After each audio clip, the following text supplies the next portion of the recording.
On a quitté la chaleur méditerranéenne pour découvrir les marchés de Noël en Allemagne. Et nous voici maintenant à Munich. Et j'ai oublié mes gants, je suis dégoûté.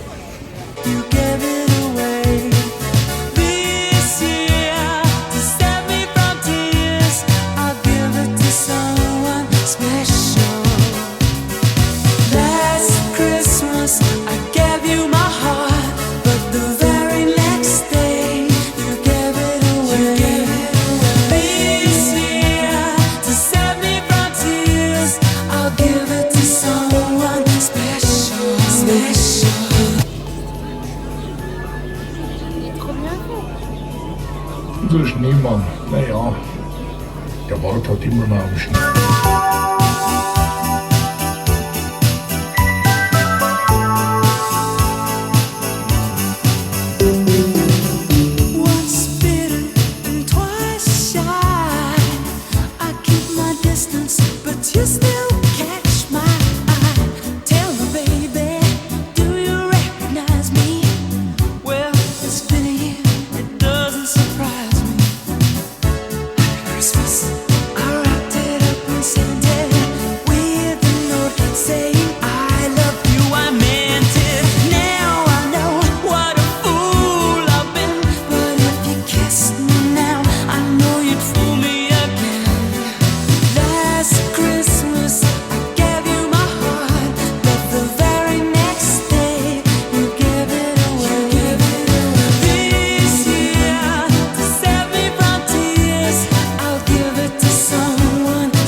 Aujourd'hui, on aura battu notre record de marche du voyage en faisant quasiment 21 km à Munich, à faire toute la tournée des marchés de Noël. C'était vraiment cool. Et demain, on part à Strasbourg et on reprend le stop. Apparemment, les Allemands sont cool au niveau du stop, donc hâte de voir ça.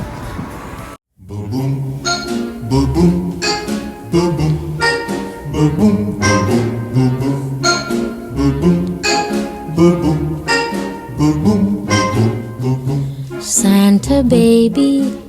Bon, on est bien arrivé à Strasbourg. En vrai, le stop en Allemagne, c'est trop facile. Donc là, on va pouvoir se balader au marché de Noël de Strasbourg, le fameux. Santa baby, so hurry down the chimney tonight.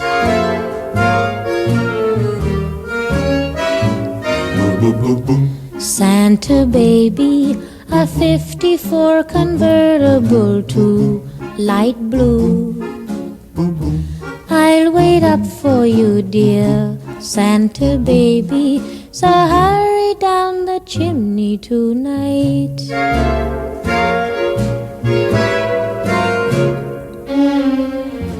Think of all the fun I've missed.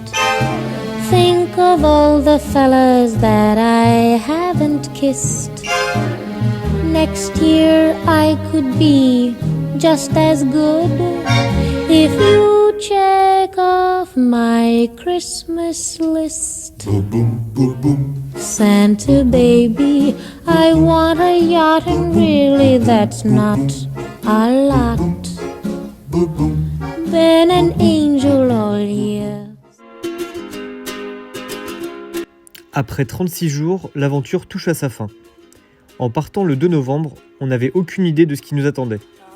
On savait qu'on voulait aller jusqu'en Turquie, mais sans plan précis. Ni comment y aller, ni combien de temps ça prendrait, et encore moins quel serait l'itinéraire. Notre seul but était d'y aller sans prendre l'avion.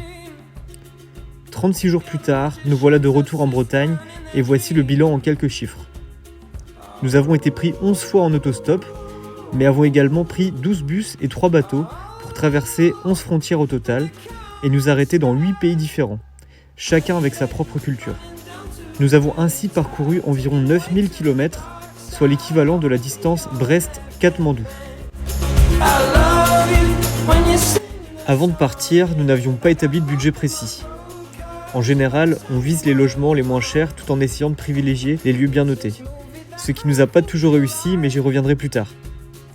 Côté transport, on opte souvent pour des bus de nuit. Ça économise une nuit d'auberge, même si le confort n'est pas toujours au rendez-vous, surtout en Europe où les bus sont moins agréables qu'en Amérique du Sud ou en Asie. Finalement, ce qui pèse toujours le plus dans notre budget, c'est la nourriture.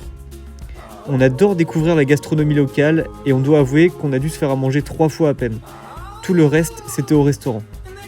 Voici donc le bilan approximatif pour 2 personnes pour 36 jours. Logement, 550 €. Transport, 850 €. Nourriture et loisirs, 2000 €. Soit un total de 3400 € pour 2 pour 36 jours, ce qui revient à 1700 € par personne, soit environ 47 € par jour et par personne. Alors il s'agit d'une moyenne, mais en réalité, toute la partie du voyage dans les Balkans nous a coûté bien moins cher que la partie France, Allemagne et Italie. C'est assez difficile d'établir un top 3 tellement chaque endroit était très différent et avait quelque chose à nous apporter.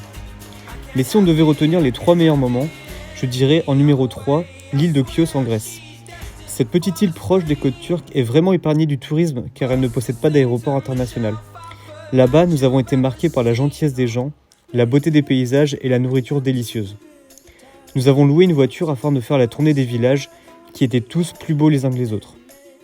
En numéro 2, la ville d'Istanbul. Parmi tous les endroits que nous avons découverts pendant ce voyage, Istanbul est sans aucun doute celui où nous pourrions nous imaginer vivre. Située à la frontière entre l'Europe et l'Asie, c'est une ville très riche culturellement qui mêle à la fois tradition et modernité. Ce qui nous a marqué au-delà de la beauté des monuments, c'est également la gentillesse des habitants. Cela nous a également permis de découvrir les bains turcs, une expérience unique. Une chose est sûre, on reviendra. Et en top 1, Pompéi. On a eu la chance de visiter cette ancienne cité romaine ensevelie il y a quasiment 2000 ans. Les conditions étaient parfaites, très peu de touristes, météo idéale, vue dégagée sur le Vésuve. La catastrophe de 79 a préservé la ville dans un état exceptionnel, ce qui offre un témoignage unique de la vie quotidienne à l'époque romaine. Maisons, temples, fresques, tout a été hyper bien conservé par les couches de cendres qui ont recouvert la ville. Et il est aujourd'hui possible de se balader partout dans la cité qui est beaucoup plus grande que ce qu'on imaginait. Un moment coupé du temps. Qui dit voyage dit forcément galère ou petite déception. Voici donc notre top 3 des pires moments du voyage. Numéro 3, notre arrivée à Belgrade. Après une nuit de bus chaotique, on arrive à Belgrade à 3h du matin. 1h30 d'avance sur l'horaire prévu. Super, sauf qu'il fait nuit noire, la température est négative et on ne peut pas accéder à notre auberge avant 14h. On prend alors un tramway qui donne l'impression de sortir tout droit d'un film de Tim Burton. Arrivé au centre-ville, on cherche désespérément une auberge qui voudrait bien nous accueillir. Finalement, on tombe sur une auberge qui semble ouverte. On entre et là, on se rend compte qu'on est dans un squat ou peut-être un hôtel de passe. L'ambiance est ultra glauque. Du coup, on décide de repartir errer dans le froid jusqu'à ce qu'un McDo ouvre ses portes à 7h du matin. Numéro 2, la déception en Cappadoce. En Turquie, on avait un objectif, survoler la Cappadoce en montgolfière. C'est le meilleur spot mondial pour ça. On se lève à 5h du matin, un minivan vient nous chercher, le soleil se lève doucement. Les conditions ont l'air parfaites, pas un nuage, pas de vent apparent. Mais après quelques minutes d'attente dans le van, le chauffeur nous annonce que les autorités aériennes ont annulé tous les vols. Trop de vent en altitude. C'est apparemment courant dans la région. Heureusement, on est intégralement remboursé, mais on n'a pas la possibilité de retenter notre chance car on repartait 2 jours plus tard. Malgré tout, on a adoré les randonnées dans la région et on sait qu'on reviendra, avec plus de marge cette fois-ci pour réaliser ce rêve. Numéro 1, notre pire auberge à Sofia. Le pire moment du voyage, c'était à Sofia. On avait réservé la nuit dans une auberge plutôt bon marché, sans trop regarder les avis. Mauvaise idée. En arrivant, on découvre un hôte alcoolique, un appartement insalubre et des punaises de lit. On apprendra plus tard que l'hôte aurait même été violent avec certains voyageurs. Heureusement, ça ne nous est pas arrivé. Par contre, Inès s'est fait dévorer par les punaises de lit. Heureusement, on n'y a passé qu'une nuit avant de filer en Turquie.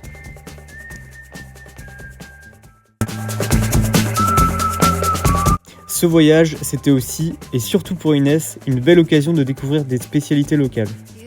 Voici d'ailleurs notre top 3 respectifs qui s'affichent. Comme je le disais, on ne s'est presque jamais fait à manger pendant le voyage. Et pour ne pas trop dépenser, le meilleur moyen c'est de consommer local. Par exemple, les délicieux bourreks qu'on trouvait dans les Balkans ne coûtaient presque rien. C'est aussi une super occasion de découvrir les habitudes alimentaires des différents pays. À quelle heure ils mangent, leurs pratiques au restaurant, etc. Par exemple, en France, on a l'habitude d'avoir l'eau et le pain gratuits. Eh bien, c'est loin d'être universel. En Slovénie, l'eau est gratuite, mais en Grèce, par exemple, elle est payante. Par contre, étonnamment, ce sont les desserts qui sont souvent offerts. En Turquie, c'est le thé qu'on nous sert gratuitement. Parfois, il y a de moins bonnes surprises, comme en Italie où on doit payer pour le couvert, ou en Serbie où tout le monde fume dans les restaurants, bars et cafés. Mais dans l'ensemble, on s'est régalé tout au long du voyage. Et mention spéciale à la Grèce qui, selon nous, a la meilleure gastronomie. Ce voyage en Europe n'était pas prévu au départ. Il s'est improvisé à la dernière minute. À l'origine, l'idée était d'aller jusqu'en Turquie en stop, puis de prendre un avion pour l'Asie. Finalement, le grand départ pour l'Asie aura lieu le 4 janvier. Un aller simple pour la Malaisie, avec un objectif, remonter par voie terrestre jusqu'au Japon. Pas de date de retour, pas de plan précis, juste l'envie de découvrir, d'explorer et de se laisser porter par les opportunités qui se présenteront en chemin. Rendez-vous début 2025 pour cette nouvelle aventure.